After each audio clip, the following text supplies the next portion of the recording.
Olá, pessoal. Boa noite para vocês.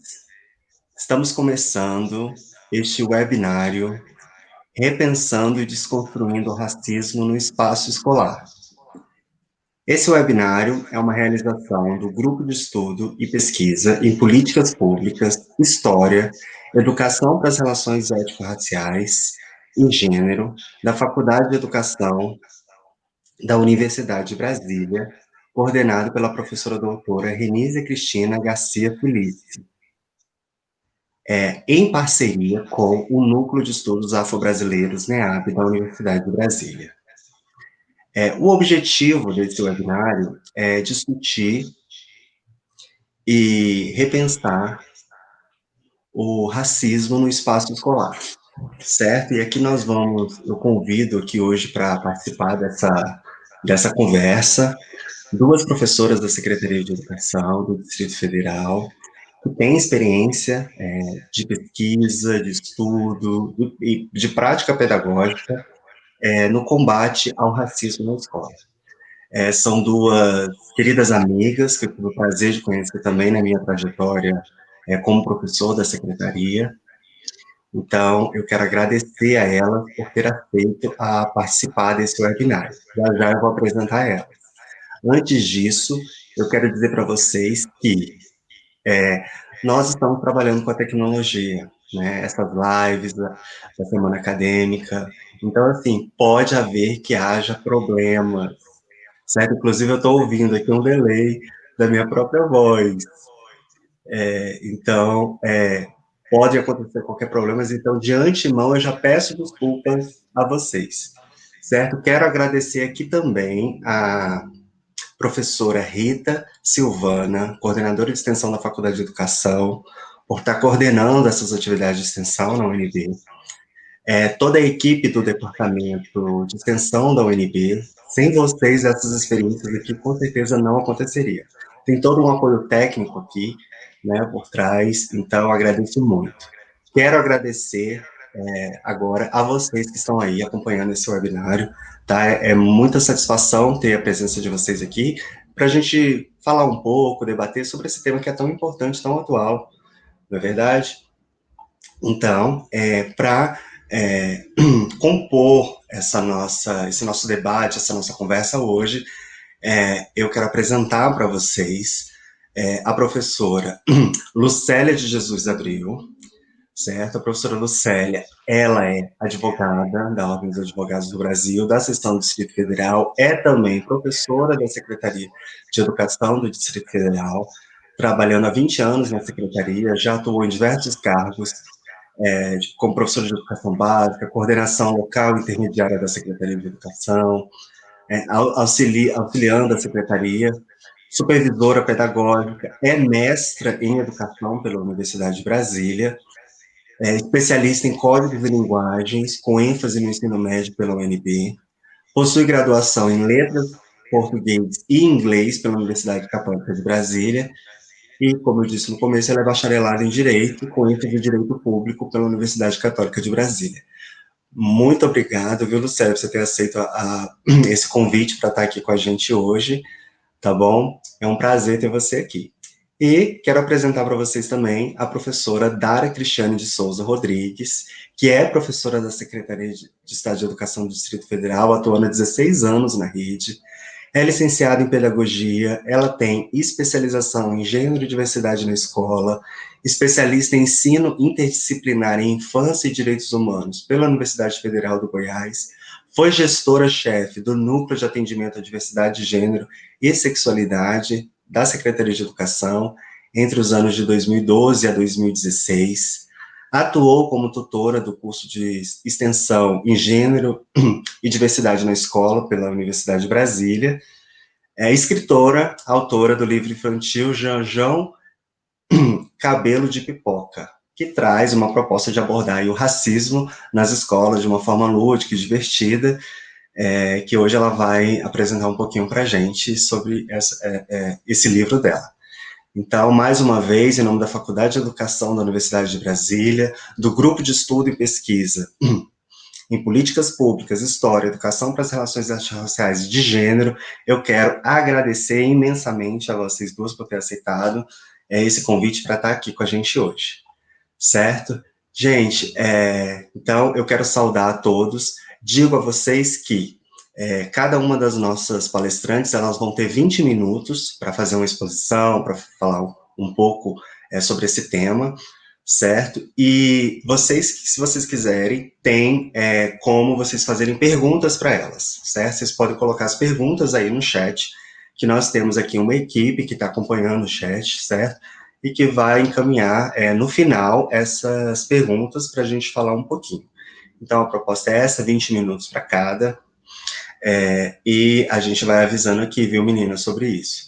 Eu só quero colocar aqui que quando a gente pensou em trazer esse debate, que já é um debate que o grupo, o GPPR, já faz há muito tempo, já faz há muitos anos em pesquisa, em projetos de extensão.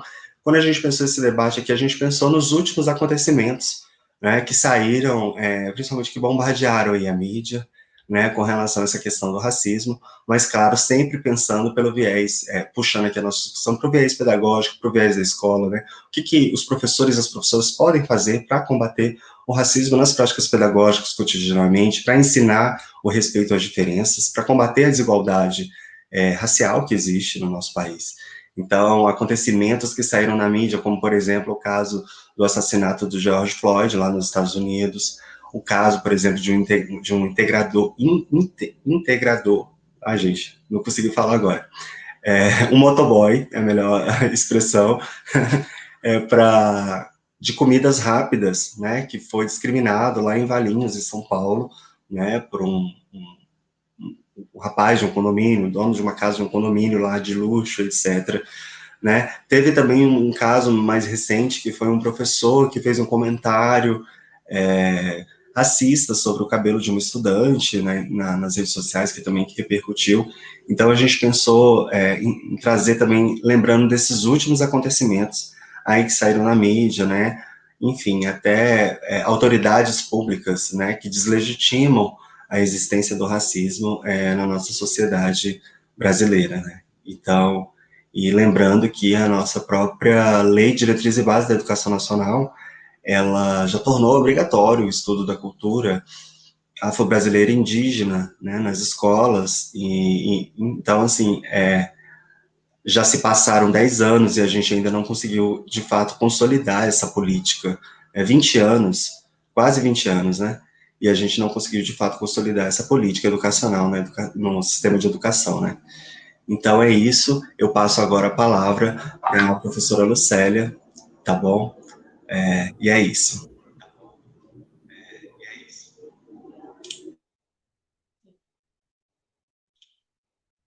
Boa noite a todos. É um prazer estar aqui essa noite repensando o racismo, né, na educação e desconstruir, porque essa é a minha missão pessoal, desconstruir o racismo onde eu estiver. E é um prazer estar com a Dara, com o Cleverson, que é esse amigo do mestrado, que é muito generoso, e a UNB é isso, é esse espaço de diálogo, é esse espaço de debate, é esse espaço enriquecedor. Eu acho que é isso que torna a UNB tão rica, né? E eu queria, só para cutucar um pouquinho o que eu gosto, dizer que as nossas pesquisas que nós fazemos dentro da UNB, elas são reconhecidas internacionalmente, e principalmente dizer que as pesquisas na área de humanas, elas são importantes, e conforme você acabou de dizer, Cleverson, o racismo, ele é uma doença na nossa sociedade, e a gente precisa combater, a gente precisa criar mecanismos de sensibilização dessa sociedade para que esse racismo, que é uma ferida social, para que ele saia, né? E enquanto a gente não debater, enquanto a gente não levar essa ferida e curar essa ferida, ela ainda vai continuar na nossa sociedade. E as pesquisas na área de humanas, que são tão apedrejadas, né, elas fazem justamente esse repensar, esse pensar essas doenças sociais que nós temos. Então, elas são importantes. Eu queria dizer aqui, deixar aqui, frisar bem que as pesquisas na área de humanas, elas são importantes para todas as pessoas, para o bem-estar de toda a população. E, infelizmente, a gente não tem o prestígio, né, que nós gostaríamos de ter quanto humanos, na área de humanas, enquanto estudiosos e pesquisadores que somos. Eu queria agradecer também a professora Renísia, que é uma mulher negra inspiradora para mim. Ela é uma grande defensora da população negra brasileira e ela organizou com muita maestria, porque tudo que ela faz é com muita maestria, esse momento para que a gente pudesse repensar o racismo, né? Ele é um processo doloroso, porque a sociedade não gosta de tocar nesse assunto, né, sobre o racismo. Como eu disse, é uma ferida, dói muito. E para mim, pessoalmente, foi um processo doloroso, porque você não nasce negra nesse país, né? Você se torna negra, você adquire a identidade negra.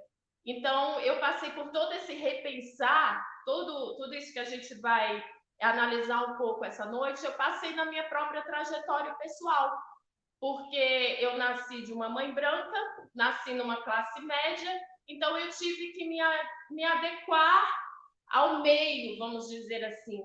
Eu tive que alisar o meu cabelo, eu não adquiri desde a infância minha identidade negra, né? E a gente sabe que a sociedade, ela colabora para essa identidade. Então, onde eu nasci, o meio que eu nasci, ele me levou para um distanciamento dessa minha identidade negra. Então, eu tive que repensar e adquirir toda essa identidade que hoje eu tenho, que foi um processo doloroso, foi. Para mim, é um processo doloroso para a sociedade, mas ele é libertador.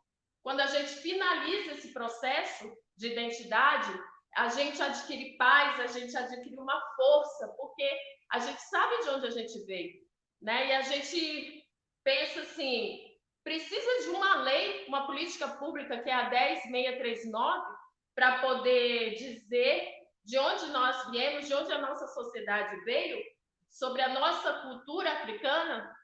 Então, assim, por isso é o repensar. A gente tem que pensar bem o que nós estamos nessa sociedade ainda buscando essa identidade negra até hoje, depois de tanto tempo. E a minha pesquisa é nesse sentido. Ela começou dentro de uma sala de aula, que eu fui fazer uma disciplina na Faculdade de Direito chamada Racismo e Criminologia. E o professor falou assim: até hoje nós temos a maioria de empregadas domésticas negras. Isso me sensibilizou muito, porque eu fiquei pensando, eu liguei as minhas áreas de formação, até que enfim eu consegui ligar minha área de educação com a área de direito. E eu falei, gente, tem muito a ver, né? A educação não está conseguindo libertar essas mulheres para elas conseguirem ascender, né, na nossa estrutura social. E daí é o racismo estrutural, né, que não permite que elas ascendam dentro da nossa estrutura. E o racismo no Brasil, ele é muito velado. Ele é um racismo estrutural e um racismo institucional. E é importante a gente frisar também que o racismo é diferente de injúria racial, porque as pessoas, elas costumam misturar um pouco os conceitos. Então, o conceito de racismo com o conceito de injúria racial, eles são diferentes. O racismo estrutural e racismo institucional é um pouco do que nós temos na nossa Secretaria de Educação. Infelizmente, a minha pesquisa constatou isso, e é um pouco do que não permite com que a nossa população negra consiga avançar. E esse processo de repensar, ele precisa acontecer sempre até que nossa sociedade consiga, enfim, sanar esse problema, essa ferida, essa doença. Então, o tema da minha pesquisa é a invisibilização das estudantes negras no ensino público de Brasília e suas consequências sociais.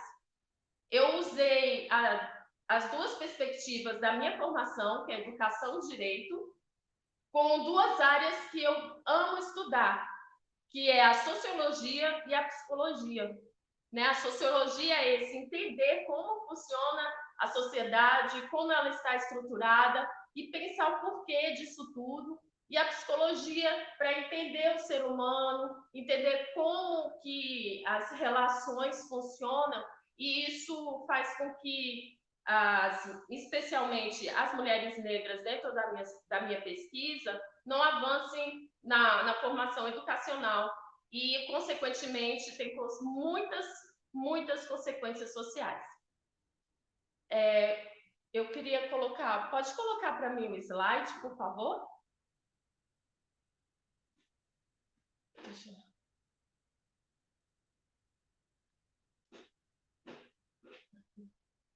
Obrigada. Então, eu parti da pesquisa de pontos de problemas sociais. Pode passar, por favor, o próximo slide.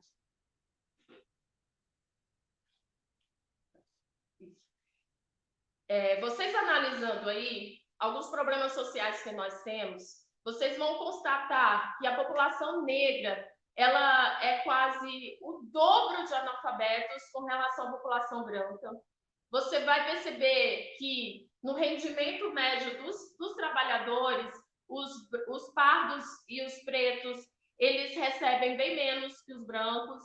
Vocês vão observar que, com relação ao trabalho de crianças, na nossa sociedade, nós temos quase o dobro de crianças negras trabalhando, e vão perceber também que a taxa de desocupação dessa população negra é enorme. Então, nós temos aí um problema social e precisamos repensar. Eu vou falar muito nessa palavra, repensar, o porquê de tudo isso. Os porquês me incomodam muito.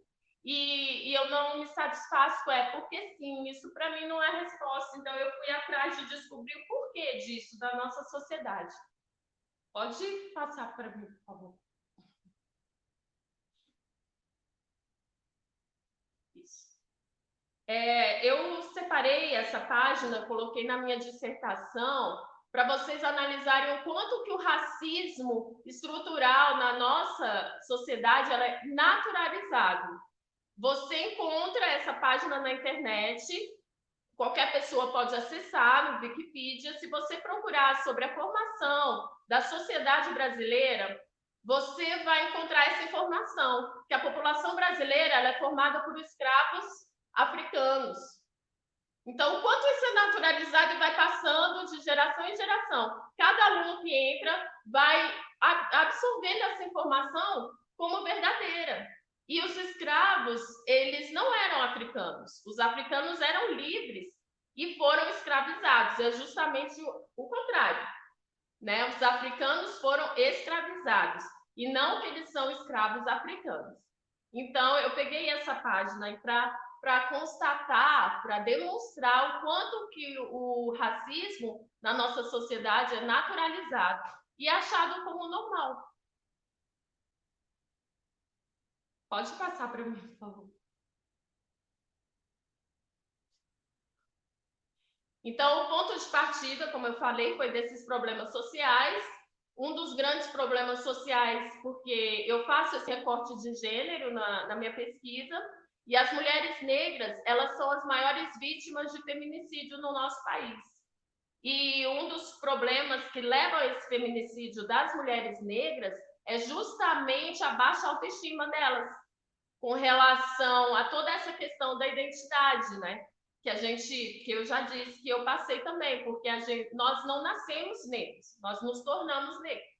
Então, às vezes, elas não conseguem fazer esse processo, não conseguem superar todo esse processo e se submetem a relacionamentos abusivos. Então, infelizmente, é um problema social que é um dos meus pontos de partida. E eu fui descobrir o porquê de toda essa questão dessas problemáticas sociais, e as bases teóricas que eu encontrei me explicaram por quê, mas eu não vou me ater a elas, né? E aí eu fui perguntar para a minha área de educação. O que a educação tem feito para mudar a realidade da população negra? né? E eu fui repensar a nossa Secretaria de Educação, que me proporcionou, né, tempo de estudo aí para poder analisar e propor soluções dentro desse processo de pesquisa que eu fiz.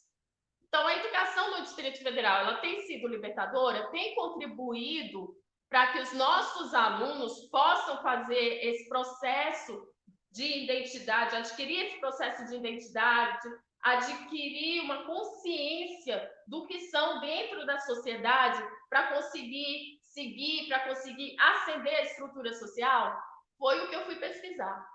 Pode passar para mim, por favor.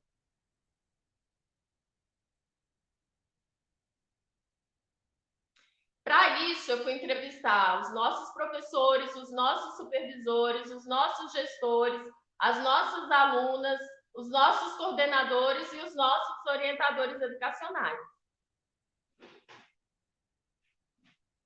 E aí eu descobri uma outra secretaria de educação. Pode passar. O meu público-alvo, se vocês analisarem aí, vocês vão perceber que a grande maioria dos nossos alunos são negros, né? A gente tem uma população no DF de quase 100% do público de 15 a 17 anos de pardos e pretos, né? Então, a gente tem uma grande população negra no DF, que é invisível, e nós temos, pode passar o próximo slide, e nós temos uma grande maioria também de alunos negros na Secretaria de Educação. Tá? No gráfico, nesse gráfico, vocês vão perceber que a escola pública, ela atende quase 80%, quase 90% dos alunos negros, né? Pode passar.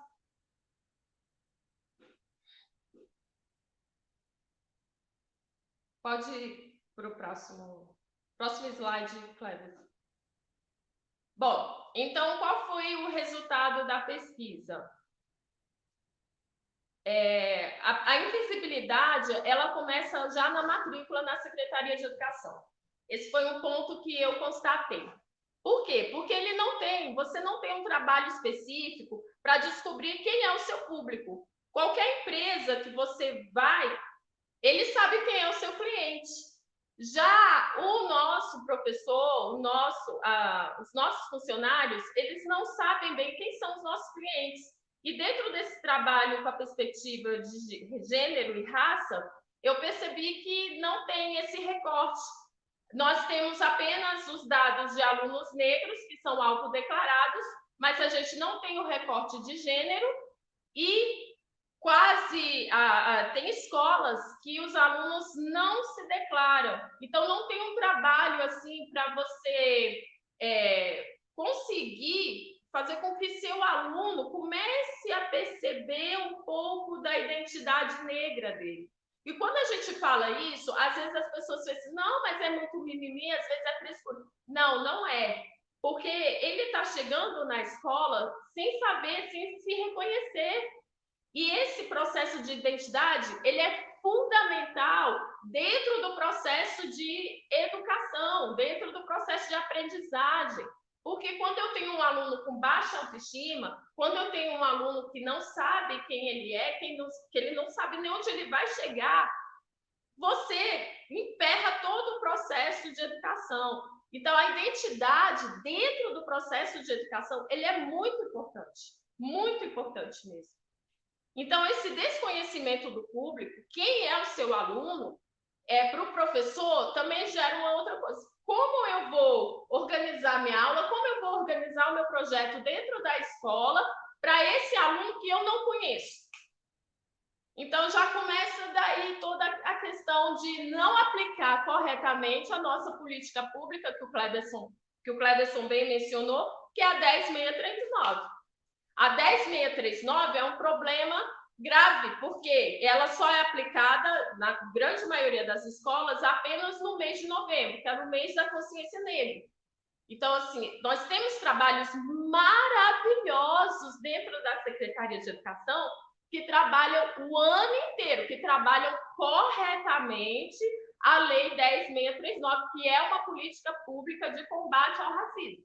Só que isso não é geral, isso não é a rotina dentro da Secretaria de Educação, e que deveria ser, porque é uma política pública, é lei, então tem que ser aplicada. Dentro das entrevistas que eu fiz, quando eu cheguei na escola, eu peguei 4 escolas de maior número de alunos negros na Secretaria de Educação.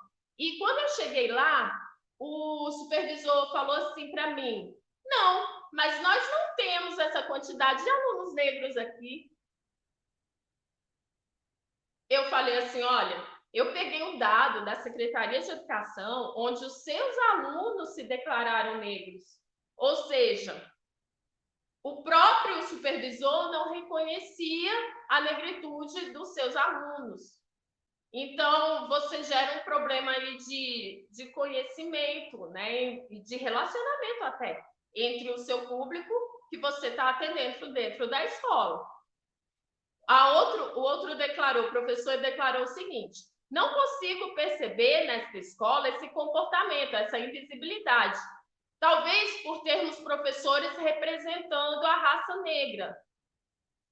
Então, assim, ele acha que o problema de invisibilidade dentro da escola é só porque eu tenho um professor negro, já está resolvido. Ele não enxerga o aluno, ele está enxergando outro professor negro, mas não o seu aluno negro. Daí, como isso vai interferir na forma de como ele trabalha?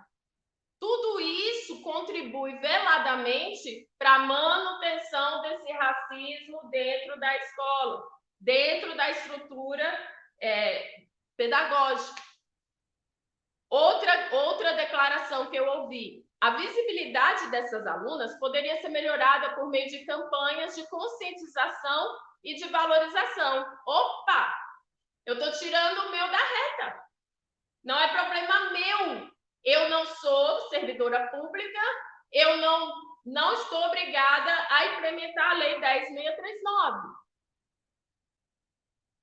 Não é bem assim, porque a 10.639 é para todos os funcionários públicos, os professores, gestores. Então, todos têm a sua responsabilização dentro dessa política pública que é a 10.639. Que é justamente você ensinar, valorizar a cultura negra, africana e etc. Então, esse trabalho é outra questão dentro da Secretaria de Educação que a gente precisa repensar. Geralmente, esse trabalho fica restrito ao professor de História. E não é só o professor de História, que por lei, que é uma lei, né? Vou frisar que é uma lei, não é só o professor de História que precisa trabalhar essa questão e que pode trabalhar em um processo interdisciplinar que pode acontecer. Então, assim, como o Cleberson bem mencionou, não, é uma lei que não está sendo bem implementada. Pode passar o próximo, por favor.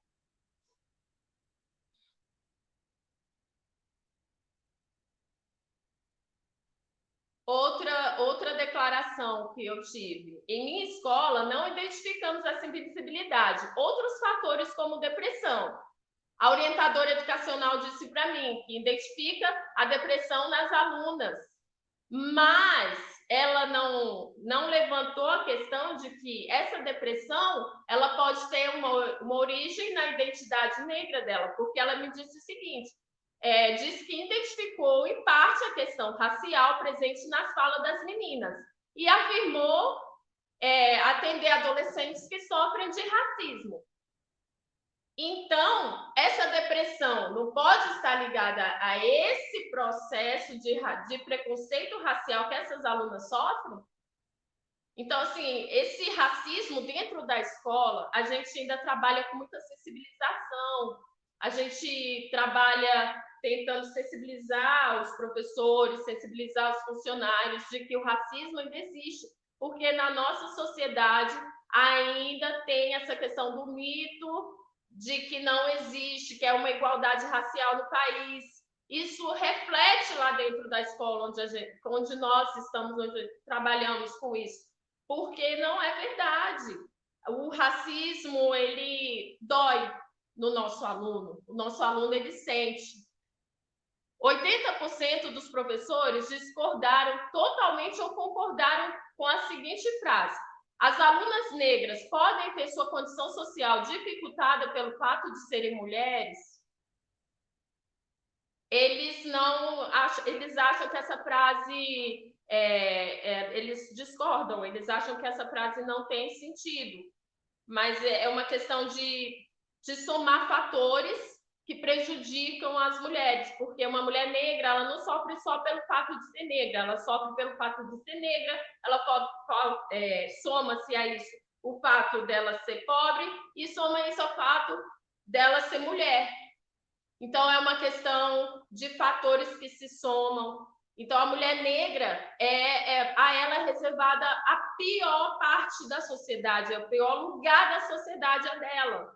Então, por isso que eu fiz essa pergunta, e 80% dos professores disseram que não agrava a situação, que já é uma base teórica que a gente estuda, né, da interseccionalidade dos fatores, que eles se somam e aí as mulheres sentem mais. A questão do racismo. 20% dos professores fazem trabalhos isolados nas escolas, onde a maioria é de alunos negros. Então, assim, muitos dos projetos estão isolados dentro das nossas escolas. E isso não colabora para que o racismo seja superado. 75% dos professores concordam que existe racismo estrutural e institucional na secretaria. Porém, não conseguimos verificar se sabem reconhecer as atitudes que demonstram tal ato. Eles apenas disseram que concordaram, mas diante das outras respostas deles, eu pude observar que também não há uma atitude para combater esse racismo estrutural e esse racismo institucional. Pode passar, por favor. O próximo resultado é o resultado das alunas. E aí a gente tem um problema de identidade que vai dialogar com a psicologia. Porque quando eu perguntei a elas qual a cor da sua pele, 36% disse que é morena, 18% disse que é morena escura. Esse termo moreno, historicamente, é um termo um eufemismo para negros e pardos. Então, para não se assumir negra e parda, eu digo que eu sou morena. Então, assim, aí a gente percebe que ainda é uma construção de identidade, que se não for resolvido, vai resultar naqueles problemas sociais que a gente viu lá. 64% das entrevistadas, das nossas alunas, disseram que já sofreram preconceito. Já participaram de projetos raciais? Eu perguntei. 73% disseram que não. E 27% elas disseram que apenas na consciência negra, no dia da consciência negra. Perguntei, você como menina negra, acredita que sua vida escolar poderia ser diferente? 64% disse que sim. A grande surpresa da minha pesquisa foi ver que as meninas estão mais preparadas para enfrentar a sociedade que é racista, a gente pode dizer assim. Porque eu perguntei para elas se elas tinham consciência da vida social das mulheres negras brasileiras. 100% disseram que sim, que elas sabem com quanto é difícil ser mulher e ser negra dentro da sociedade brasileira. E elas me contaram histórias assim que sinceramente, é muito difícil ouvir, é muito triste ouvir o quanto que elas já sofreram racismo, né? E eu perguntei se elas se sentem representadas na mídia, 92% disseram que sim. Isso é um bom indicativo, porque eu, enquanto negra, que me tornei, né?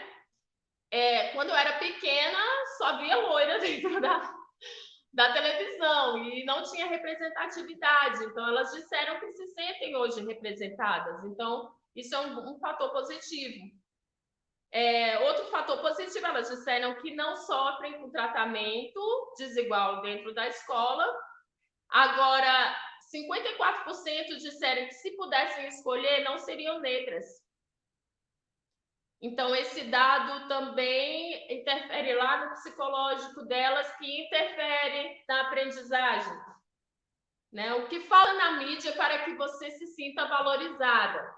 Elas me responderam: respeito, menos preconceito, mais inclusão e valorização das mulheres negras. Então, são questões que a gente também pode trabalhar dentro da escola, né, para ajudar a desconstruir esse racismo. Pode passar para mim, por favor? E a questão do cabelo, né? A questão do cabelo é a questão que ainda está em alta, né? A autoestima das meninas mexe muito com a autoestima das meninas. Elas usaram muito as palavras cabelo crespo, cor da pele, o formato do nariz, falaram e relacionaram isso com adjetivos como mal, para baixo, feia, desvalorizadas, magoadas, triste, horrível, para descreverem como se sentiram após o episódio de racismo vivenciado. E eu conversei com um professor que ele trabalha o projeto da Gina lá na Ceilândia. E ele me disse uma história interessante. Diz que as meninas saíam, pediam para sair toda hora, praticamente, da aula, para ir ao banheiro. E voltavam com o cabelo molhado. Ou seja, era um entra e sai na sala de aula para ir ao banheiro, molhar o cabelo para poder se sentir bem e, enfim, assistir a aula. Então, aquilo incomodava, imagine isso, incomodava tanto, incomodava. Você acha que elas prestavam atenção na aula? Não prestavam, né? Então, essa questão do racismo, da baixa autoestima, interfere muito na aprendizagem das meninas, porque o psicológico delas fica muito afetado, né?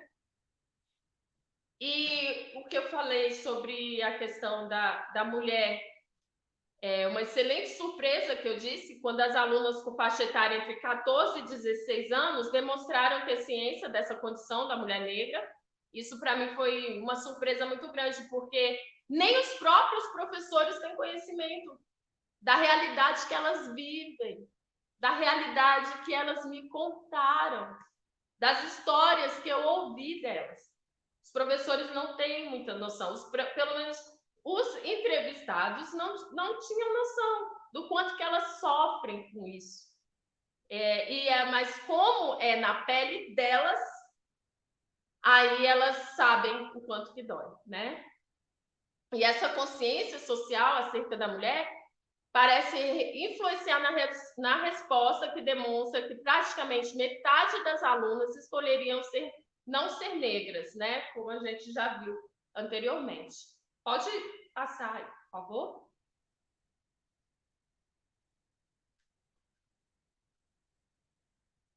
A Adriane está dizendo: compreendo todo o relato dessas estudantes. Sei bem que é isso. Eu também, Adriane.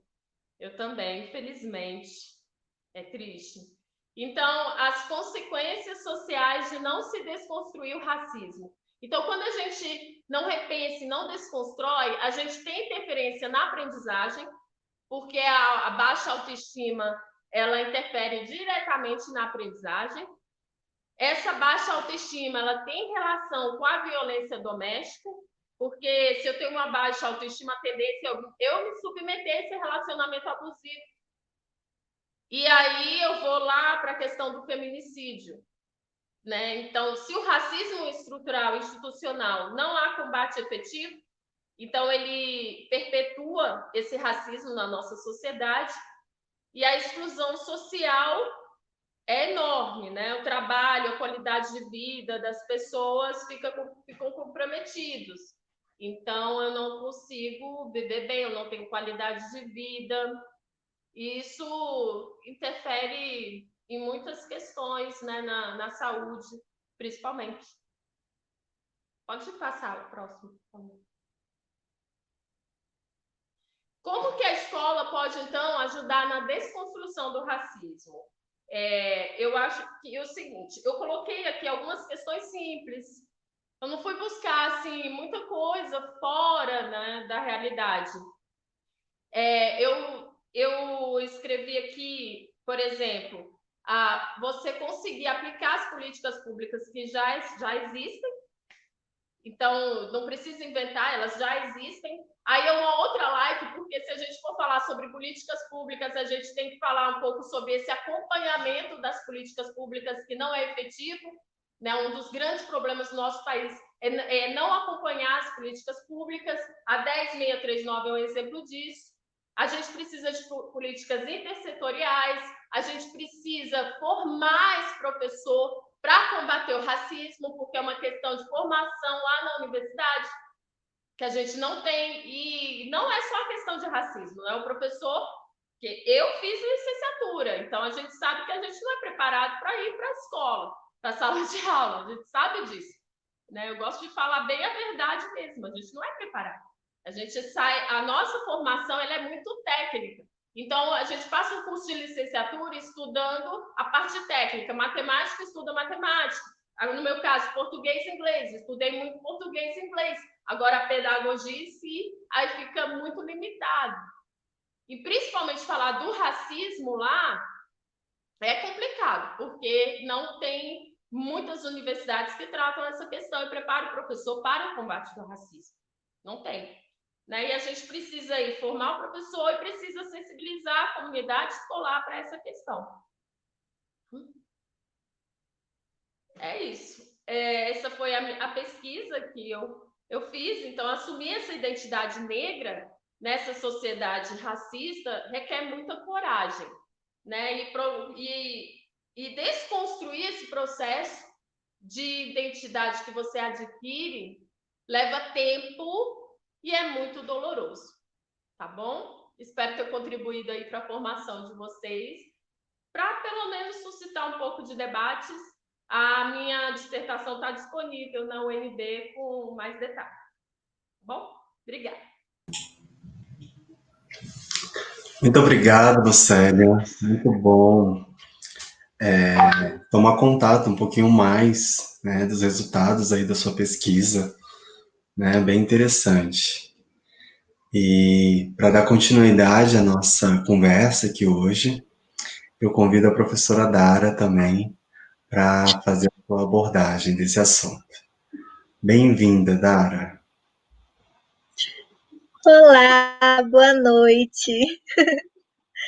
Nossa, estou encantada com a sua pesquisa, Lu. Tudo a ver com o que eu escrevi. Então, gente, eu vim aqui trazer um pouquinho da minha experiência enquanto professora de atividades que eu sou, né? Tanto da educação infantil quanto dos anos iniciais. Tudo começou quando eu tive coragem de não só de escrever políticas públicas desde 2011, 2012, participando na Secretaria de Educação lá na sede, né? Mas eu tinha meio que vergonha, né, de escrever. Mas fazendo política pública, a gente não tem um nome, né, colocado lá. O que aparece é a Secretaria de Educação. Então, isso é muito legal. Esconde um pouco da nossa timidez que a gente é ensinado a ter desde criança. A maioria das pessoas, claro. E aí, quando participando, né, como do curso Gênero e Diversidade na Escola, na UNB, aí nós escrevemos um livro que é Diversidade no Contexto Escolar, e eu participo dele, uma das autoras, né? E daí em diante parece que meu mundo fluiu, sabe? Fluiu, e eu comecei a ver tudo que eu já havia estudado sobre gênero e com sobreposição do racismo vir à tona na minha cabeça. E aí eu comecei a observar muito mais o que acontecia na escola, o que acontecia na sala dos professores e tal. E aí eu participei também do Descolonizar o Feminismo. Não sei se vocês ouviram falar, acho que tem. O último foi em 2017, eu acho, 18, não me engano. E aí eu tenho um outro texto aqui.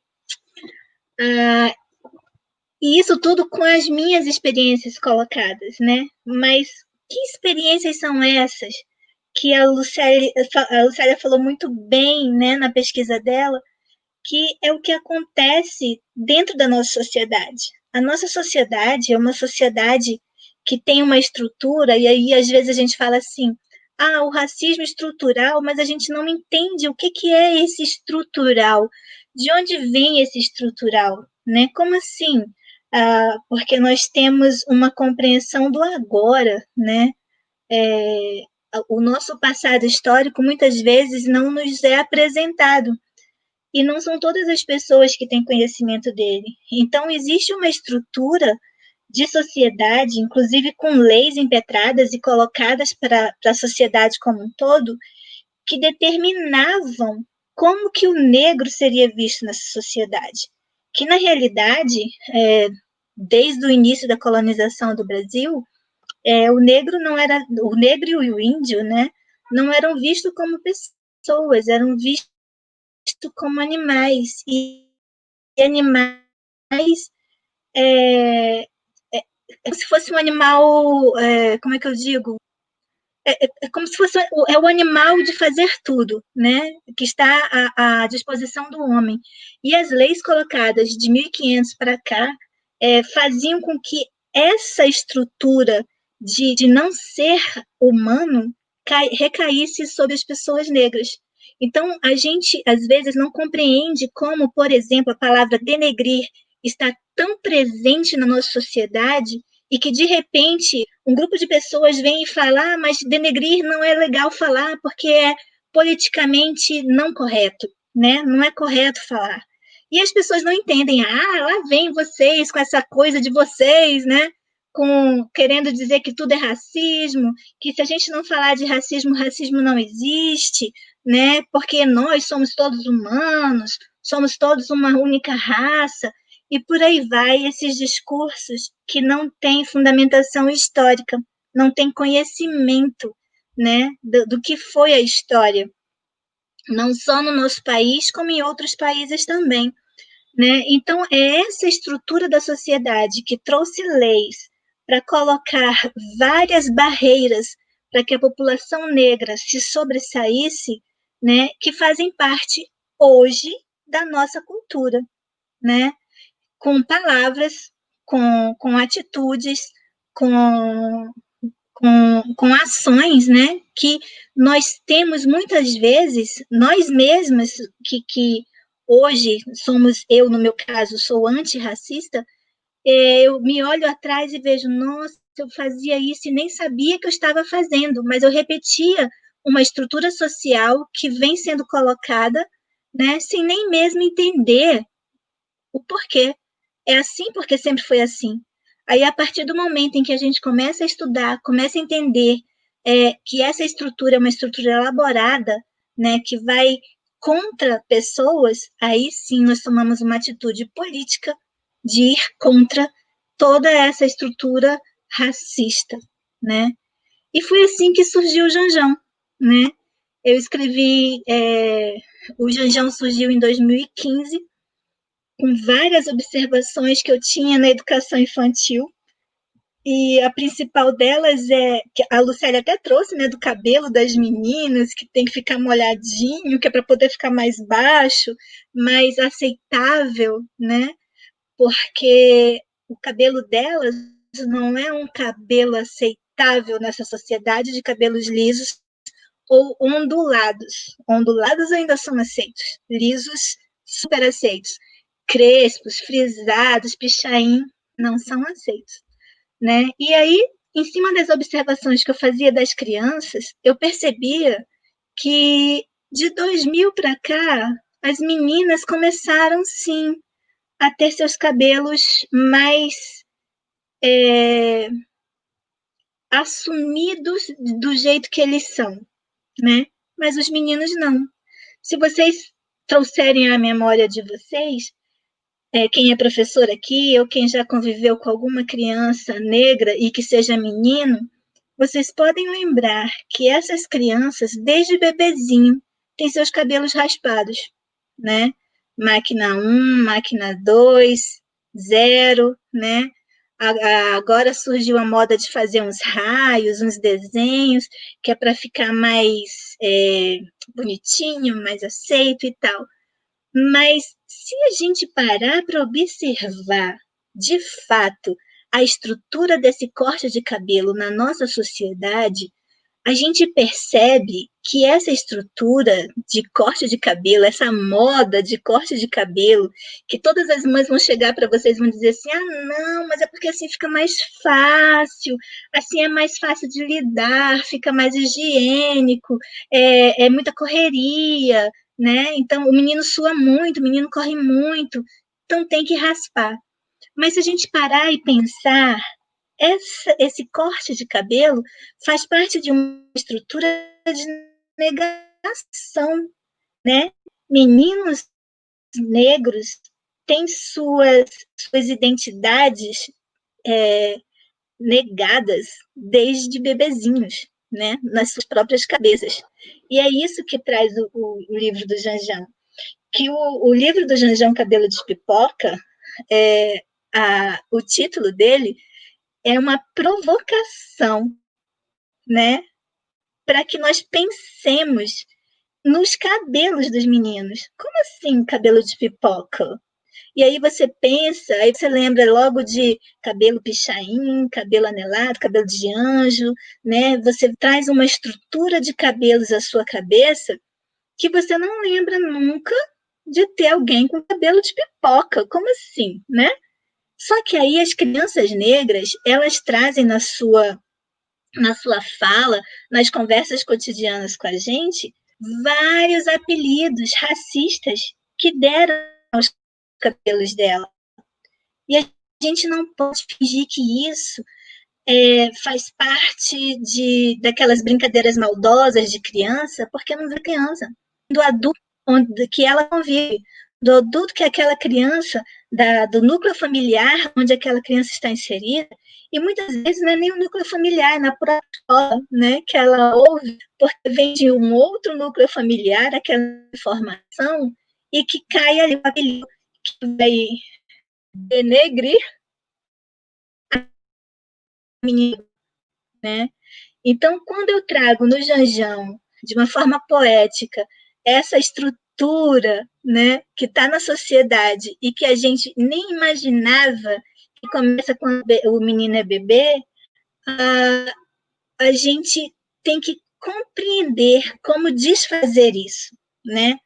Porque não é o fato de atacar somente as meninas, é um fato de atacar institucionalmente os meninos. E daí a gente compreende o racismo institucional que existe dentro das escolas, não só públicas, como das privadas também. Aliás, principalmente das privadas, né? Porque o menino negro que acessa a escola privada, ele tem toda a sua identidade negada. E a gente tem que começar a compreender e lutar contra para que, principalmente na escola pública, que é para todos e todas, não aconteça, né? Mas, infelizmente, ainda acontece. Está aí a pesquisa da Lucélia que demonstra isso, né? E acontece com um certo requinte de maldade.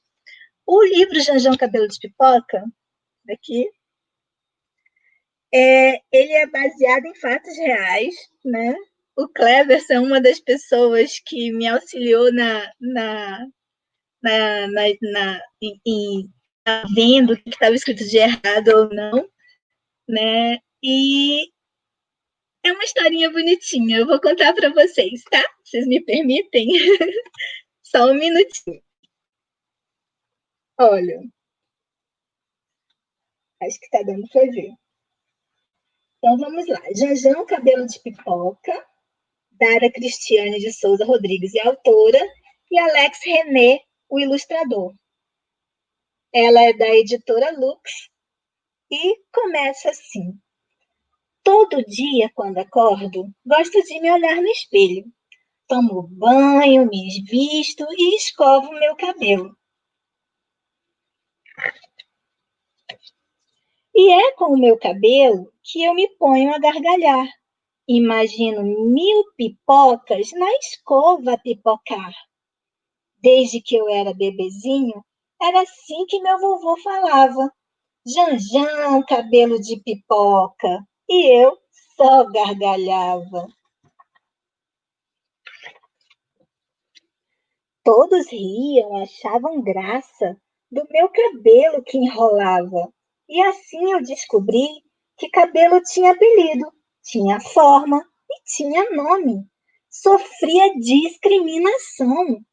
Nossa história e identidade é no cabelo apresentada, mas de tanto ser negada, foi aos poucos rejeitada. Dessa forma, fui crescendo. Na escola, fiz amigos. E com nossas diferenças, uma me causava risos. Cabelo de pipoca, de miojo, de bombril, cachinhos dourados, cabelo de anjo, anelados, crespos, frisados, pichain. Tudo isso em nossas cabeças. Uns eram bons, outros ruins? Bom ou ruim? Como assim? Nossos cabelos têm ancestralidade, têm história, têm passado. Cabelo ruim é o que não é cuidado. E mesmo com a ausência deles, nosso rosto tem luz própria. E com um sorriso sincero, direi ao mundo que quero. Quero respeito pelo meu cabelo, seja ele como for. Black Power, carapinha, dreadlock ou de pipoca. Quero igualdade e respeito. E driblando o preconceito, abro portas gargalhando. Para quem o preconceito for deixando. Não sofro com meu cabelo. Dele tenho boas lembranças. Do meu querido vovô, do tempo em que eu era criança. Meu cabelo é minha alegria. Você pode imaginar, pipocando noite e dia, quando paro para lembrar. Janjão, cabelo de pipoca. Então, gente, essa é a história do Janjão. E, contando essa história, a gente pode trabalhar tantas coisas, inclusive a questão da ancestralidade, que a gente esquece muitas vezes, tá colocando para as crianças, né? Que nossas características físicas vêm de antes da gente, vêm de um passado, de pessoas que estiveram antes de nós aqui. E a gente não consegue, muitas vezes, explicar isso. Para adquirir o livro, eu tenho uma página no Instagram, chama Dara Escritora, né, que é só para promover os livros que eu escrevo, algumas escritas minhas. Eu dei uma paradinha ultimamente, que eu estava meio dodóizinha, mas ela está lá. Então é só entrar em contato comigo que eu mando o livro. Ele tem um valor, né? E entrando em contato comigo, eu mando para vocês por correio. Né? Se morar pertinho de mim, eu mesma vou deixar na casa.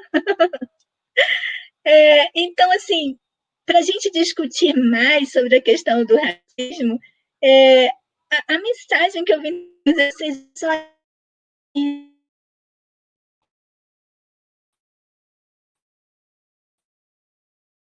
fato, esse racismo, ele está na escola, ele está nas instituições públicas e privadas, ele faz parte da nossa estrutura social, né? E ser antirracista é uma atitude que cada um de nós, negros ou não negros, tem que ter para que todas as pessoas possam ter acesso não só a uma educação de qualidade, mas a uma vida de qualidade, né?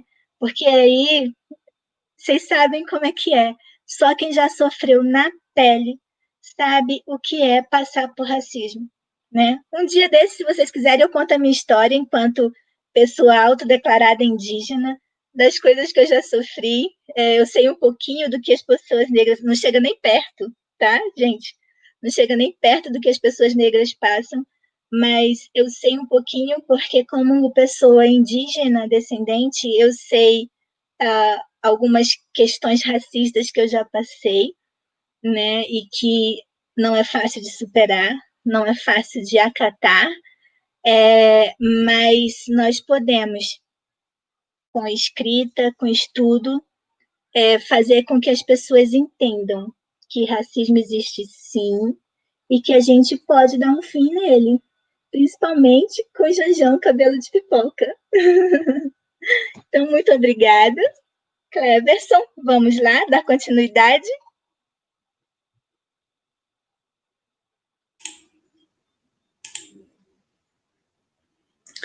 Muito obrigado, Dara. Muito legal. Adorei que você contou a história pra gente. E eu acho que a gente já quer saber um pouco hoje, viu? Essas suas Tem histórias. mais, tem uma aqui preparada, se vocês quiserem ouvir.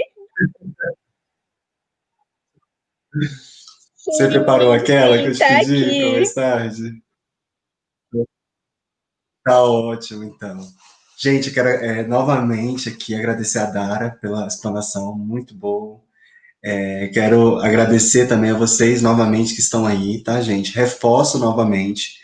Esse foi o primeiro momento, né, que as meninas fizeram a explanação. Quem tiver alguma pergunta, coloca aí para quem a pergunta é direcionada no chat, tá bom? Que a gente vai fazer um bloco aqui de perguntas para elas responderem. Nesse primeiro momento agora, eu gostaria de colocar uma questão para a Lucélia e para a Dara também, elas ficam à vontade para responder. E, na realidade, vão ser mais ou menos duas questões, e aí as duas podem ficar à vontade para responder. Lucélia, você falou uma coisa que eu achei interessante, que foi que você citou a 10.639, né, que na realidade alterou, né, a Lei de Diretriz e Base da Educação Nacional. Né, então, a obrigatoriedade aí da discussão, dessa discussão, né, de trabalhar a história indígena, afro-brasileira, africana, ela está na nossa lei maior da nossa educação brasileira, né. Então, e você também falou assim, muitas vezes uma atitude que alguns servidores públicos têm de se desresponsabilizar, né, de combater o racismo e tal na escola, colocando como se fosse isso aí, quem tem que fazer isso aí de repente, a orientadora educacional, como se diz, a coordenadora pedagógica, é a mídia que tem que fazer esse combate, né? E a gente vê que o racismo ele está nas pequenas ações do cotidiano, nos pequenos discursos, né, que a gente reproduz. A Dara trouxe aí muito bem falando dessa estrutura social que a gente acaba reproduzindo aí nas nossas práticas, nos nossos discursos. Então, assim, o que eu ando observando como professor da Secretaria de Educação do Distrito Federal, há 7 anos na Secretaria, e na realidade, enfim, em outras escolas também eu observo muito isso, que a gente tem, né, no nosso calendário escolar da educação brasileira, o 20 de novembro, né? O que eu observo é que muitas vezes a discussão sobre o racismo ela só ocorre ali centralizada no mês de novembro, né? Parece que é só naquele mês ali de novembro que a gente lembra que existe o racismo e que a gente tem que combater porque é meio que obrigatório, que está no calendário, etc e tal. Então, assim, eu observo muito isso, assim, não que, né, aqui, não, que não seja bom, né, que realmente a gente tenha esse dia e que façam ações nesse dia. Eu queria ver como que vocês veem essa questão e se de repente, assim, também vocês podem trazer alguma experiência que vocês vivenciaram na escola, assim, com relação a essa questão, ou até uma abordagem pedagógica que vocês fizeram, tá bom? Posso começar falando? Eu Pode, pode. coloquei essa camisa justamente para não esquecer de falar da estrutura que vem sendo construída na nossa sociedade para nós falarmos de racismo somente em novembro, sabe? E bem no final do ano, depois da festa junina, depois do Dia das Crianças, perto do Natal, que é para não pegar muito, entendeu? Então faz parte de uma estrutura pensada para a gente não discutir, né? Mas a gente pode mudar isso sim, pode mudar e muito.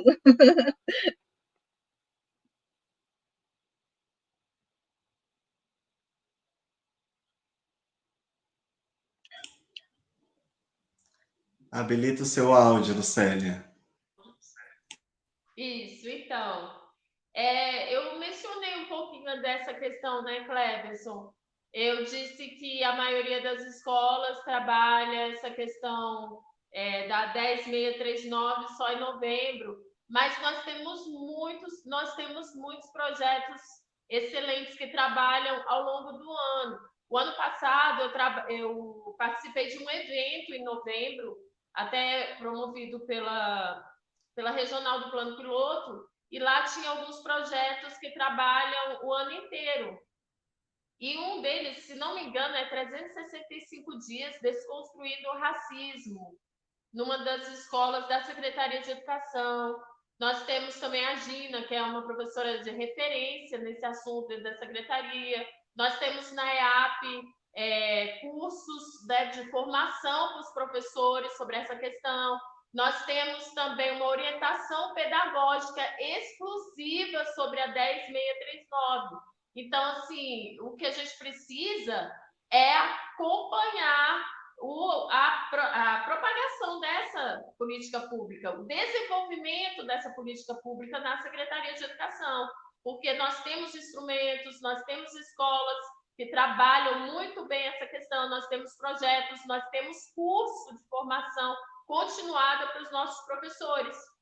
Então, a gente precisa que o gestor também acompanhe melhor, acompanhe de perto esse desenvolvimento da 10639, porque, assim, é possível, como a Dara bem colocou, é possível sim, e não precisa de muita coisa, né? Não precisa. Eu vi algumas participações agora aqui no chat, aí existe, a Gil levantou bem a questão da empatia, né? Basta a gente ter uma sensibilização para o próximo, para esse aluno, um olhar diferenciado.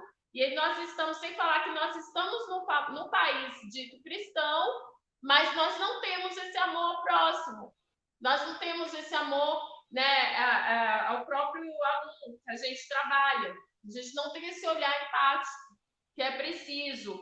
Eu ouvi também, assim, a Jaxélia colocou, a escola é uma ferramenta de exclusão do corpo negro.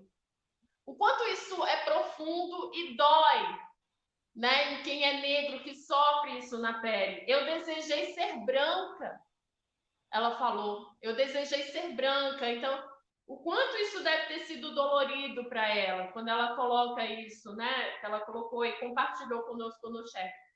Eu fico, assim, muito triste e espero que ela tenha superado essa questão, mas o que eu posso dizer é que, enquanto servidora, o que eu posso fazer é isso aqui, é levar esse debate, é tentar sensibilizar as pessoas. Eu estou tentando plantar sementes onde eu passo, né? Então, onde mudar, mas não é fácil, como eu coloquei bem para vocês, é um desconstruir, como bem a Dara também mencionou, a questão da colonialidade, que é uma base teórica também da minha dissertação. Nós fomos um país colonizado. Quando nós fomos colonizados, nós não fomos só colonizados na questão da terra, de vir aqui explorar. Eles colonizaram, eles colocaram. A gente fala que é uma colonialidade do saber, também da cultura. Então, o que é africano não presta, o que é europeu presta mais. A gente precisa desconstruir muita coisa na nossa história, como a Dara bem colocou. E essa colonialidade, ela interfere muito nesse processo de mudança, porque é difícil a gente desconstruir, né? É difícil a gente desconstruir, mas não é impossível, e a gente está aqui justamente hoje para unir forças, né? Porque quem está aqui se sensibiliza com a causa. E quando a gente tem essa sensibilização, quando a gente consegue unir pessoas, a gente fica mais forte. Inclusive, nós temos um grupo de professores, né, no WhatsApp, que são professores antirracistas. Isso é muito importante, por quê? Porque agora o professor não está sozinho. Isso foi uma das questões que eu percebi durante a minha pesquisa na UNB, porque uma professora compartilhou comigo lá durante a aula. Ela falou assim: olha, eu fiz na minha escola um mural e aí eu tive que desmontar o mural porque não aceitaram. E o mural era sobre essa temática, né, racial. Não aceitaram. Aí eu percebi o quê? Essa professora, ela está sozinha e ela não tem conhecimento do que ela poderia fazer. Então é importante a gente se unir. É importante nós, professores que somos sensíveis à causa, para a gente fazer esse grupo, fazer esse movimento, que a gente se torna mais forte. E a gente tem mais força, tem mais voz para poder exigir que essa lei seja aplicada corretamente nas nossas escolas. Então, esse movimento, graças a Deus, existe dentro da rede. E eu tenho fé de que as coisas podem mudar também, assim como a Dara. Né? A gente não pode perder a fé, porque se a gente perder a fé, quem é que vai continuar? Quem é que vai fazer a mudança? Quem é que vai tocar na ferida? Quem é que vai tocar nessa ferida se a gente calar? Então, a gente precisa falar. A gente precisa, assim, às vezes ser, né, taxados de chatas, etc. Isso eu queria também levantar, porque é uma questão de justiça social, uma questão de equidade, que são conceitos jurídicos também, e que dentro da nossa sociedade é visto como conceitos até mesmo, às vezes, comunistas. Então, a gente precisa desconstruir até conceitos, sabe? Mudar conceitos é um trabalho grande que nós temos pela frente, é um desafio grande. Mas vamos lá, né? Vamos continuar com o nosso trabalho aí de tentar sensibilizar a nossa sociedade e modificar. E eu percebo que, assim, eu desconstruí a minha identidade branca, né? Que me colocaram, que eu tive que construir minha identidade negra, assumir o meu cabelo, tudo isso.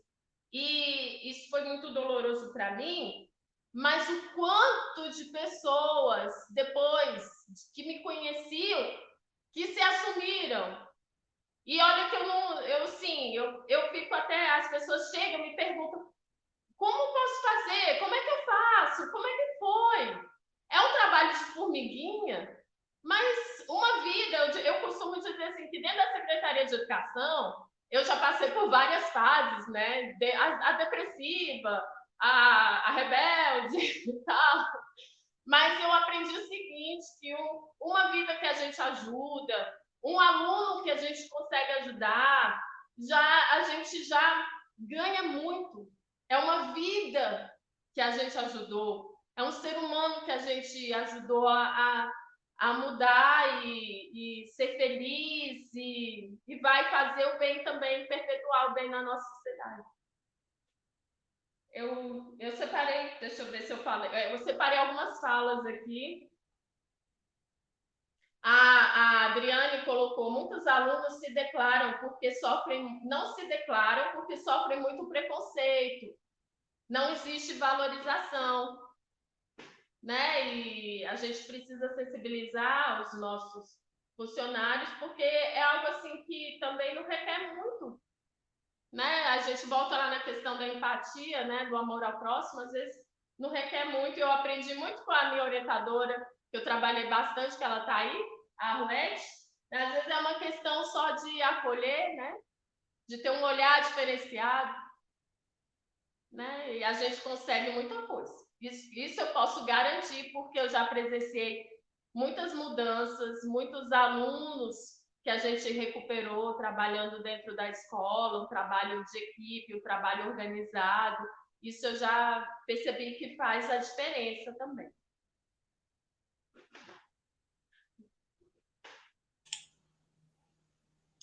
Muito legal, Célia. Eu gostaria. Você quer falar um pouquinho, Dara, sobre isso? Sobre alguma coisa? Então, Dara, eu queria te.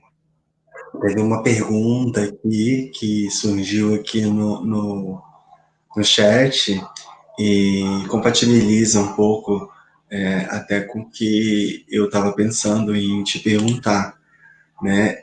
A pessoa que perguntou o seguinte: Dara, como trabalhar a questão indígena no espaço escolar? Se você puder falar um pouco sobre isso, fico agradecida. Ó, E aí eu queria que você trouxesse um pouquinho dessa sua vivência tá. como A indígena questão também. indígena, a fala da Lucélia agora já diz tudo, né? Não precisava nem responder. O que ela falou agora também cabe à questão indígena. No entanto, eu trago uma ressalva, só para complementar a fala da Lucélia. A questão de indígena, ela se torna um pouco mais complicada, porque no imaginário coletivo não existem mais indígenas, né? É como se a população indígena foi dizimada, acabou, morreu, não existe mais, né? O indígena está dentro das histórias, em livros.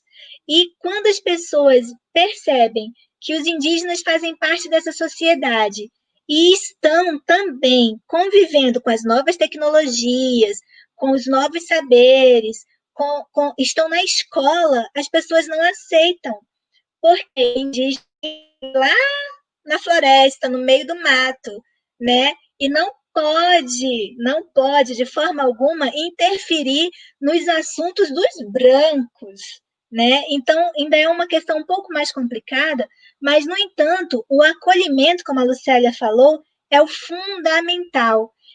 Eu passei por uma experiência quando cheguei em 1982 aqui em Brasília, que eu nunca tinha me visto indígena, nunca, e de repente eu era a indiazinha inteligente da escola. E eu não entendia aquilo. Então, ali começou o meu processo de me ver indígena. Porque em Manaus, de onde eu venho, todo mundo tem minha cara, todo mundo sabe que nós descendemos, em grande maioria, né, dos Manaós, que é uma etnia já extinta há mais de 300 anos. Né? Tem até uma história linda sobre o Ajuricaba Manaó, aí, por isso que muitos de nós nos denominamos Manaós de Ajuricaba, né? Mas todas nós sabemos de onde vem a nossa pele mais clara, o nosso olho mais claro, né? Da violência cometida com as mulheres indígenas daquela época. Então, nós ascendemos, nós estamos dentro de uma esfera onde nós não temos vamos dizer assim, um conglomerado de pessoas viventes hoje, no caso da minha etnia, mas nós sabemos de onde nós viemos. Sem contar que existem várias etnias no Brasil, são mais de 280, são várias línguas que se falam, e a gente não sabe disso, né? Porque não se conta na escola, mas é mais por desconhecimento nosso, né? E como a Lucélia falou na fala dela, é um descumprimento de lei, porque lei tem dizendo para a gente fazer isso, né? Mas a gente não busca e não tem quem cobre e não tem quem faça. Então, no caso, tratar da educação na sala de aula, eu já atendi uma menina que veio diretamente, ela estava chegando em Brasília, vindo dos Camaiurá, e o principal foi ela entender que ela era, sim, pertencente a essa sociedade, mesmo sendo de uma etnia diferente, mesmo falando uma língua diferente, mesmo não compreendendo quase nada do que a gente falava, mas ela fazia parte, sim. Então, o acolhimento, eu creio que seja fundamental para trabalhar em sala de aula. Espero ter respondido.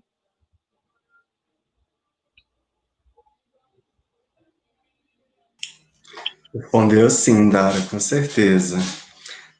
Tem mais uma pergunta aqui que eu vou passar, tá?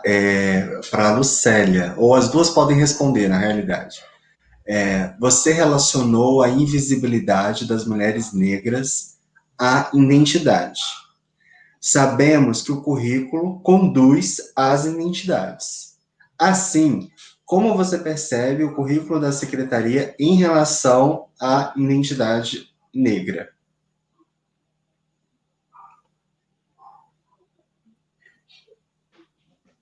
Bom, Tatiana, eu percebo o seguinte, que o currículo, ele reconhece a importância dessa identidade, porém ele não faz esse recorte negro. Ele não faz esse recorte com relação à raça, eu percebo isso.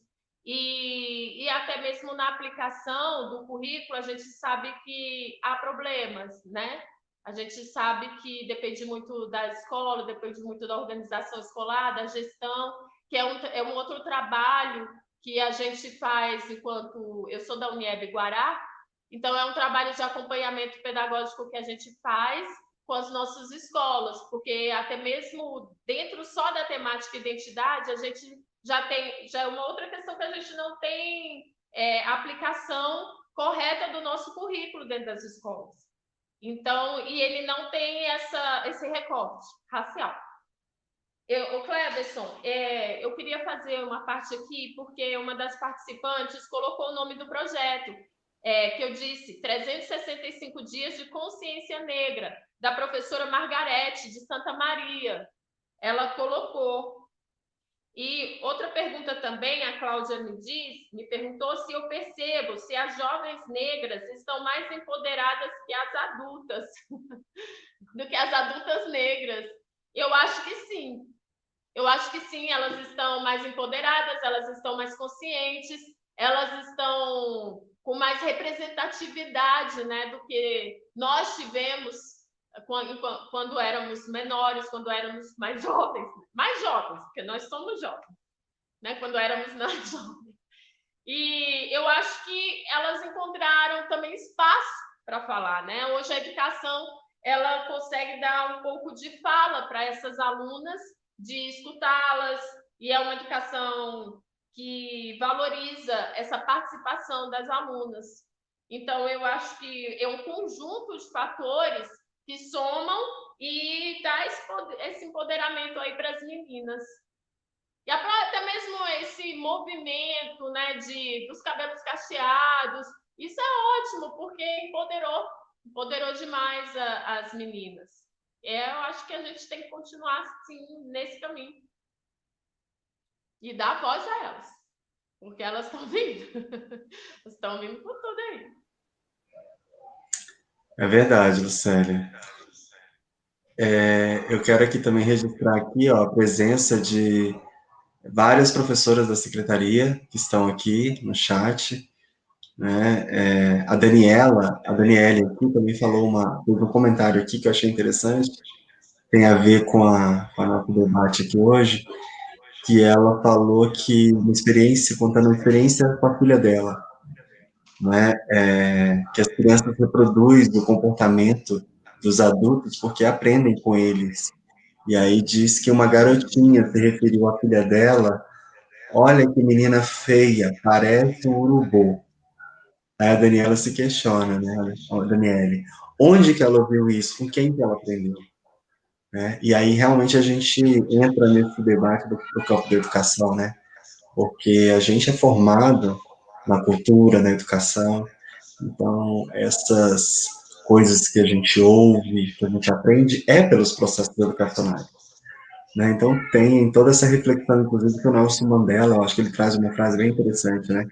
Que a gente é capaz de odiar, né? Aprender a odiar as pessoas, e a gente também é capaz de aprender a amar as pessoas. Né? Então, eu creio que a educação tem um papel fundamental aí no combate ao racismo, e, por exemplo, a obra aí que a Dara escreveu, né, vem trazer uma contribuição muito grande nesse sentido, né? Pode estar trabalhando com as crianças, né, de idade escolar, jovens, e até mesmo com crianças de quarto, quinto ano, sexto ano, né? Eu gostei muito da história, viu, Dara? Muito legal.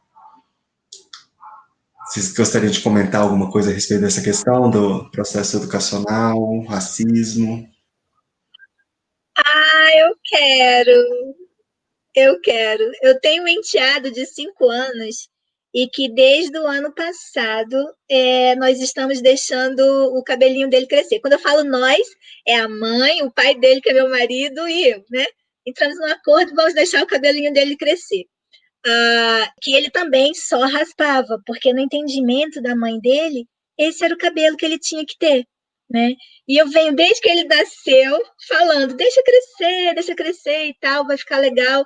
E com o convencimento, ela acatou e tá deixando crescer. O cabelo dele já tá aqui, mas puxando, né? Quando solta, fica assim, aqui. E ano passado ele estudava numa escola particular, na pré-escola, e a professora, ele chegou falando que o cabelo dele ia ficar com cabelinho de anjo, né? Porque ia crescer, ia ficar enroladinho. E ela falou que não, que cabelo de anjo é só o cabelo louro, cabelinho amarelo, porque eles estavam estudando as cores, cabelinho amarelo. Ele chegou em casa falando sobre isso, né? E aí é toda uma história para desconstruir uma fala para ele entender isso. Quando a gente fez essa desconstrução, toda essa historinha para ele entender que não, né? A gente achou que ele entendeu, mas ele não falou nada, passou. Há pouco mais de 2 semanas, ele retornou a essa história, ele falou para mim assim, Dara, lembra que aquela minha professora da outra escola disse que meu cabelo não é de anjo? Aí eu falei, lembro. Pois ela estava muito enganada. Olha aqui os meus cachinhos. Eu tinha acabado de fazer um monte de cachinho no cabelo dele, porque o cabelo dele é aquele cabelo frisado 4C, que tem nos shampoos 4C, que é o bem pequenininho mesmo, sabe? E é o que as pessoas chamam de pichain, né? Que é o que fica bem levantadinho. E com o cremezinho a gente consegue fazer os cachinhos. E ele lembrou, olha, ele tem 5 anos, fez agora em junho. Uma criança de 5 anos já foi afetada pelo racismo institucional e estrutural da nossa sociedade. E isso é uma coisa que a gente tem que pensar muito, porque é assim que a gente acaba com as vidas das pessoas, né? Começando na infância, e isso é muito sério, né?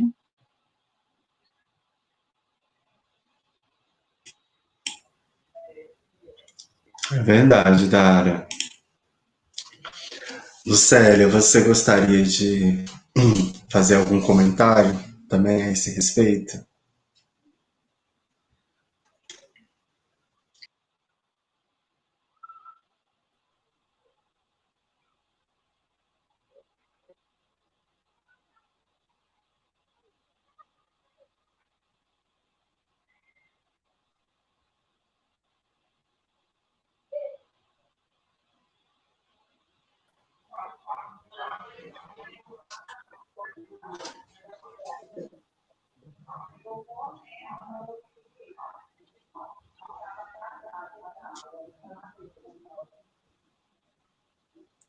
Eu caí aqui um pouquinho na internet.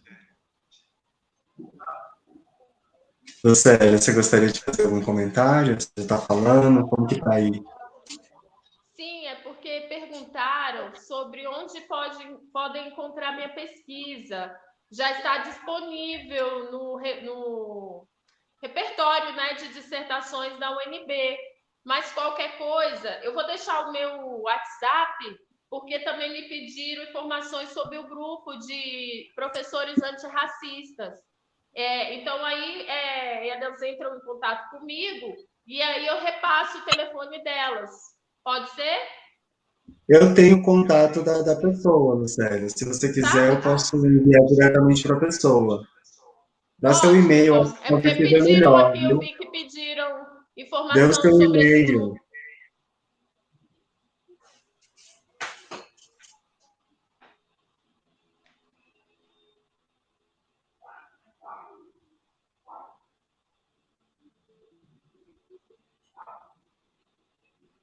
Oi, Cleber.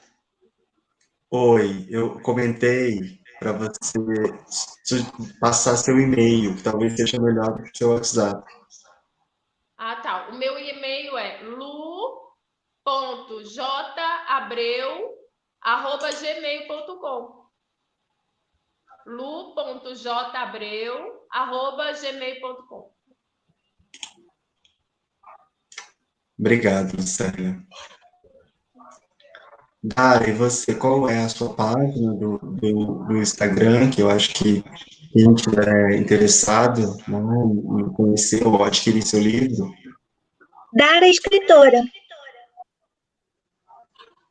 Só entrar no Instagram e escrever Dara Escritora e aparece. Ótimo.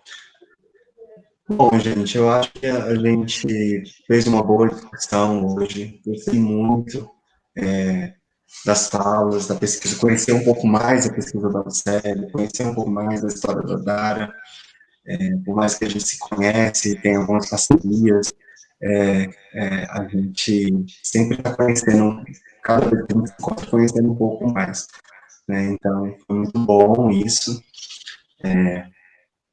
Eu acho que o nosso webinar assim, cumpriu o objetivo, né, do dia hoje, que era realmente trazer esses relatos, fazer essa discussão e destacar a importância da gente combater e desconstruir o racismo, né, não só na escola, mas em todos os espaços sociais onde a gente está. Então, eu quero agradecer novamente a participação ativa de todos vocês que estão aí no YouTube acompanhando essa live, fazendo comentários, né, trazendo perguntas para os nossas palestrantes. E eu gostaria agora, nesse momento, para a gente encaminhar para. Eu quero passar novamente a palavra para a Dara, para ela fazer alguma consideração, para a Lucélia também, para ela fazer alguma consideração, e depois eu volto para a gente fazer uma dinâmica de finalização aqui do nosso encontro de hoje. Para finalizar, eu só tenho a agradecer a todos e todas que estão aqui, né, pela oportunidade que me foi dada, né, não só de falar da minha prática, como de fazer propaganda do meu livro, propaganda grátis, né? Então, qualquer coisa que quiserem me procurar, tem também o livro Práticas Pedagógicas de Resistência, que eu também faço parte, eu esqueci de falar para vocês. Ele é um PDF, eu não sei se dá para ver direitinho. Deixa eu ver aqui. Esse eu não tenho ele físico. Aqui, deu para ver agora. Práticas Pedagógicas de Resistência. Ele é um PDF grátis, que é só entrar na editora fi.org e procurá-lo lá. É só baixar. Ele é organizado pela professora Aldenora Macedo e a Jaqueline, né? E nós temos participação lá também. E lá eu tenho um outro poema, né, que em breve também vai sair como livro infantil, nesse mesmo formato, assim, né, 20 por 20, para a criança estar folheando, que fala uma história muito legal. Então, baixa lá, acha meu artigo e pode ler já de primeira mão o poema. Valeu, muito obrigada.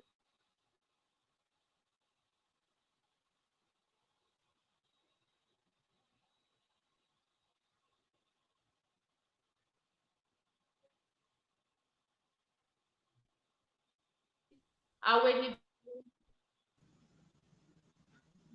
como eu disse, é um lugar assim democrático, vocês estão vendo aí, né? Eu sou apaixonada pela UNB. Eu me sinto em casa na UNB, eu me sinto na UNB, eu me sinto livre na UNB. Eu sou apaixonada pela UNB. Porque eu tenho duas formações em outras faculdades, né?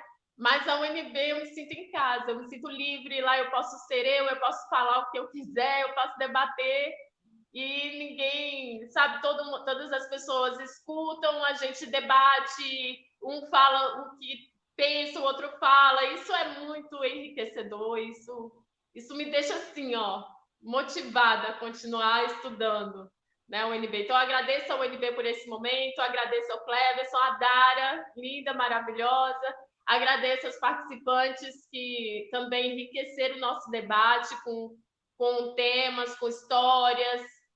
Muito obrigada pela presença de vocês. Tenho amigas aí. Coração para vocês. Beijão. Obrigada por tudo.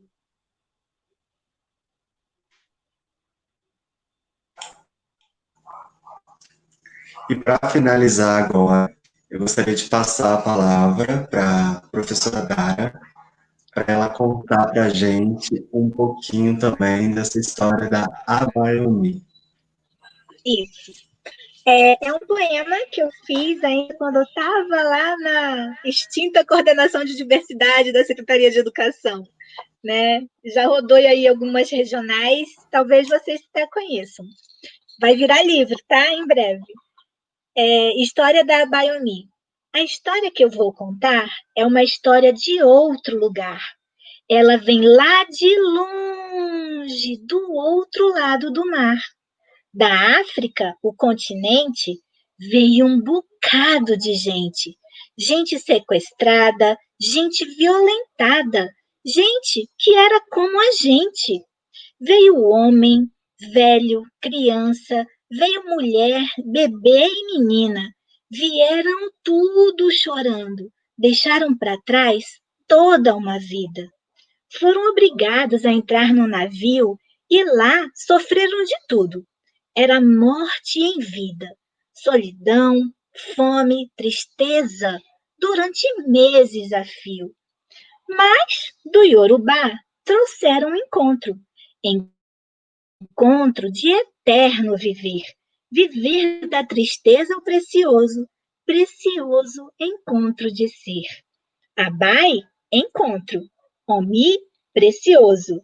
E assim se passaram os dias, dias de eterna agonia, dias de sobreviver. O que outrora era amuleto de proteção, agora era proteção para viver. Viver a mínima emoção de encontrar-se em ser.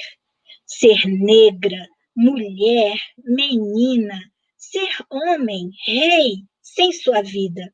Vida ceifada, roubada, perdida, escravizada, trancada, vendida. Crianças chorando, mulheres gritando, homens em agonia.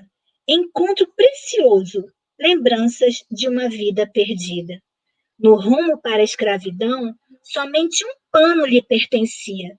Esse único bem faria o abaiomi de uma vida. Rasgando suas vestes então, pedindo saúde e prosperidade, mulheres alegravam crianças num encontro de preciosidades. Histórias eram contadas, esperanças sendo renovadas, a coragem de todo um povo, aos poucos, ia sendo gravada. Mostrar o melhor de mim exibe a nobreza do ser, ao dar a uma pessoa querida o que de melhor tenho a oferecer. Bonecas feitas de carinho, amor e consolo, criavam um encontro precioso, feitas de nó, coragem e esperança. De bonecas de pano, passam a guardador de lembranças. E assim vou terminando, certa de que alcancei meu intento, tornar esse momento caloroso num daqueles encontros preciosos.